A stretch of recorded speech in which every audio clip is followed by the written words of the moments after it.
ಸ್ನೇಹಿತರೆ, ನನ್ನ ಯೂಟ್ಯೂಬ್ ಚಾನಲ್ಗೆ ಆಧಾರದ ಸ್ವಾಗತ. ಈ ಬೆಂಗಳೂರು ಮಹಾನಗರಕ್ಕೆ ಬೆಂಗಳೂರು ಅಂತ ಹೆಸರಿಡೋಕ್ಕಿಂತ ಮೊದಲು ಇದನ್ನ ಬೆಂದ ಕಾಳೂರು ಅಥವಾ ಬೆಂದ ಕಾಡೂರು ಅಂತ ಕರೀತಿದ್ದಂತೆ. ಈ ಮಹಾನಗರಕ್ಕೆ ಹೀಗೆ ಹೆಸರುಗಳಿದ್ದರೆ ಒಂದು ಪುಟ್ಟ ಹಳ್ಳಿಗೆ 3 ಹೆಸರು ಇರುವಂತಹ ಒಂದು ವಿಶೇಷತೆ ಇಲ್ಲಿದೆ. ಅದೇನು ಅಂತ ನೋಡೋಣ ಬನ್ನಿ.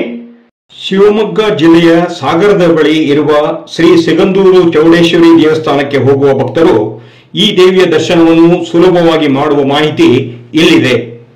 ಹಾಗಾದರೆ ಈ ದೇವಿ ನೆಲೆಸಿರುವ ಸ್ಥಳ ಯಾವುದು, ಹೋಗುವುದು ಹೇಗೆ ನೋಡೋಣ ಬನ್ನಿ. ಅದಕ್ಕೂ ಮೊದಲು ಪ್ರಾಚೀನ ದುರ್ಗಾಂಬ ದೇವಿಯ ಬಗ್ಗೆ ತಿಳಿಯೋಣ. ಮಹಿಷಮರ್ದಿನಿ ದುರ್ಗಾಂಬೆಯ ಮೂಲ ಪ್ರತಿಷ್ಠೆ ಶ್ರೀ ವ್ಯಾಸ ಮಹರ್ಷಿಗಳಿಂದ ಆಗಿದೆ ಎನ್ನುವ ಪ್ರತೀತಿ ಇದೆ. ಹಿಂದೆ ಮಹರ್ಷಿ ಅಗಸ್ತ್ಯರು ಮತ್ತು ವೇದವ್ಯಾಸರು ದೀರ್ಘ ತಪಸ್ಸನ್ನು ಮಾಡಲು ಇಲ್ಲಿಗೆ ಆಗಮಿಸಿದ್ದರು ಎಂದು ಸಹ ಪೌರಾಣಿಕ ನಂಬಿಕೆ ಇದೆ.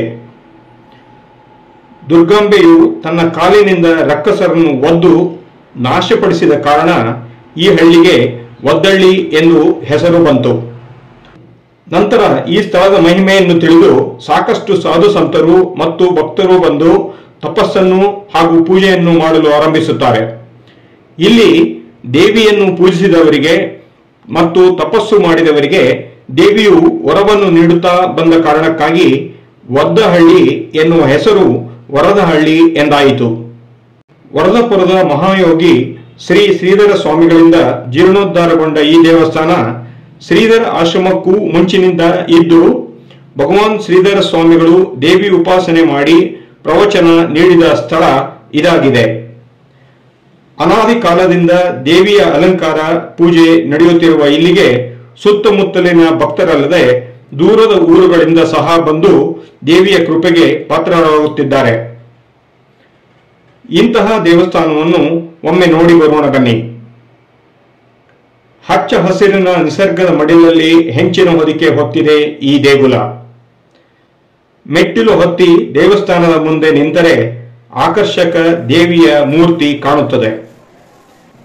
ದರ್ಶನ ಮಾಡಿ ಹೊರಬಂದರೆ ಎಡಭಾಗದಲ್ಲಿ ಶ್ರೀ ಶ್ರೀಧರ ಸ್ವಾಮಿಗಳು ಪ್ರವಚನ ನೀಡುತ್ತಿದ್ದ ಪೀಠ ಕಾಣಿಸುತ್ತದೆ. ಮುಂದೆ ಸಾಗಿದರೆ ಸುತ್ತಲೂ ಶುಭ್ರ ಪ್ರಾಂಗಣವಿದೆ. ಹಾಗೆಯೇ ಪವಿತ್ರ ತೀರ್ಥ, ನಿರ್ಮಲ ಪುಷ್ಕರಣಿ ಇದನ್ನು ನೋಡಿಕೊಂಡು ಮೆಟ್ಟಿಲು ಏರುತ್ತಾ ಹೋದರೆ ಸುಬ್ರಹ್ಮಣ್ಯ ಸಿಗುವುದು. ಸುಬ್ರಹ್ಮಣ್ಯದಲ್ಲಿ ಸಂಪೆ ಸೃಷ್ಟಿಗೆ ವಿಶೇಷ ಪೂಜೆ ಸಲ್ಲಿಸುವುದರಿಂದ ಇದು ಸುಬ್ರಹ್ಮಣ್ಯಕ್ಕೆ ಹೋಗಲಾರದವರಿಗಾಗಿ ಮಾಡಿದ ಒಂದು ಕಿರು ಸುಬ್ರಹ್ಮಣ್ಯ ಎಂದರೂ ತಪ್ಪಲ್ಲ. ಸುಬ್ರಹ್ಮಣ್ಯ ನೋಡಿಕೊಂಡು ಕೆಳಗೆ ಇಳಿದರೆ ಕೋದಂಡರಾಮ ದೇವಾಲಯ, ಹಾಗೆ ಅದರ ಎದುರಿಗೆ ಆಂಜನೇಯ ಗುಡಿ ಇರುವುದು. ಈ ಕೋದಂಡರಾಮ ದೇವಾಲಯ ಮತ್ತು ಆಂಜನೇಯ ಗುಡಿ ಇರುವಂತಹ ಈ ಸನ್ನಿಧಾನ ಶ್ರೀಧರ ಸ್ವಾಮಿಗಳ ಉಪಾಸನೆಯ ಜಾಗವಾಗಿತ್ತು. ಇಲ್ಲಿ ಮದುವೆ ಮುಂಜಿ ಸಹ ನಡೆಯುತ್ತದೆ. ಈ ದೇವಿಯ ಭಕ್ತರೊಬ್ಬರು ದೂರದ ಕೆನಡಾದಿಂದ ಬಂದು ಮಗನ ಉಪನಯನ ಕಾರ್ಯಕ್ರಮ ಮಾಡಿದ್ದು ಸಹ ಇಲ್ಲಿ ವಿಶೇಷವಾಗಿತ್ತು. ಈ ವರವ ನೀಡುವ ಶಕ್ತಿ ದೇವಿಯ ವರದಹಳ್ಳಿಗೆ ಇಂದಿಗೂ ದೂರದಿಂದ ಸಾಧು ಸಂತರು ಬಂದು ಹೋಗುತ್ತಾರೆ. ರಾತ್ರಿ 11:15ಕ್ಕೆ ಬೆಂಗಳೂರಿನಿಂದ ಸಾಗರಕ್ಕೆ ಬರುವ ರೈಲು ಬೆಳಿಗ್ಗೆ 6:30ಕ್ಕೆ ಸಾಗರ ತಲುಪುತ್ತದೆ. ಅಲ್ಲಿಂದ ಒಂದು ಆಟೋ ಹಿಡಿದು 6 ಕಿಲೋಮೀಟರ್ ದೂರದ ಶ್ರೀಧರ ಆಶ್ರಮಕ್ಕೆ ಹೋಗಿ ಶ್ರೀಧರ ತೀರ್ಥದಲ್ಲಿ ಸ್ನಾನ ಮಾಡಿ ಆಶ್ರಮದಲ್ಲಿ ಬೆಳಗಿನ ಉಪಹಾರ ಸೇವಿಸಿ ಸುಮಾರು 1 ಕಿಲೋಮೀಟರ್ ದೂರದ ದುರ್ಗಾಂಬಾ ದೇವಸ್ಥಾನಕ್ಕೆ ಬಂದು 10:30ರ ಒಳಗೆ ದೇವಿಯ ದರ್ಶನ ಮಾಡಿಕೊಂಡು ಬರಬಹುದು. ಪುನಃ ಶ್ರೀಧರ ಆಶ್ರಮಕ್ಕೆ ವಾಪಸ್ ಬಂದು ಅಲ್ಲಿನ ಸೇವೆ ಪೂಜೆ ಮುಗಿಸಿಕೊಂಡು ಆಶ್ರಮದಲ್ಲಿ ಊಟ ಮಾಡಿಕೊಂಡು ಸಾಗರಕ್ಕೆ ಸಿಗುವ 2:30 ಗಂಟೆಯ ಬಸ್ನಲ್ಲಿ ಸಾಗರಕ್ಕೆ ವಾಪಸ್ ಆಗಬಹುದು. ನಂತರ ಸಾಗರದಿಂದ ಸಿಗಂದೂರಿಗೆ ಹೋಗಿ ಚೌಡೇಶ್ವರಿ ದರ್ಶನ ಮಾಡಿಕೊಂಡು ಸಂಜೆ 6ರೊಳಗೆ ವಾಪಸ್ ಬರಬಹುದು.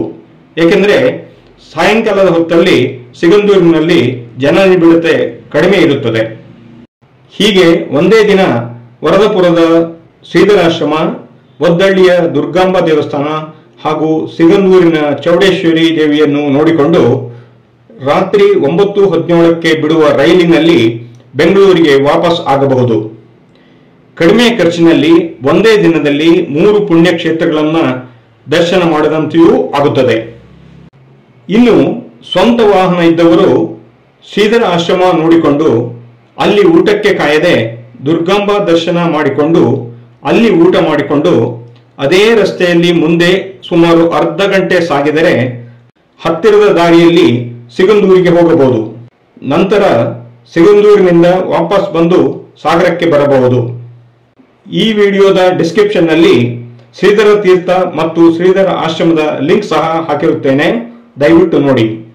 ಸ್ನೇಹಿತರೆ, ದುಷ್ಟರಿಗೆ ವಧೆ, ಶಿಷ್ಟರಿಗೆ ವರ ಕೊಡುವ ಈ ಹಳ್ಳಿಯ ಬಗ್ಗೆ ಮಾಹಿತಿ ಪಡೆದರಲ್ಲ, ಇದು ಇಷ್ಟವಾಯ್ತಲ್ಲ, ಒಂದು ಲೈಕ್ ಕೊಡಿ, ಹಾಗೆ ಇದನ್ನ ಶೇರ್ ಮಾಡಿ, ಜೊತೆಯಲ್ಲೇ ಕಮೆಂಟ್ ಮಾಡಿ, ಅದರ ಜೊತೆಯಲ್ಲಿ ನನ್ನ ಚಾನಲ್ಗೆ ಸಬ್ಸ್ಕ್ರೈಬ್ ಸಹ ಆಗಿ.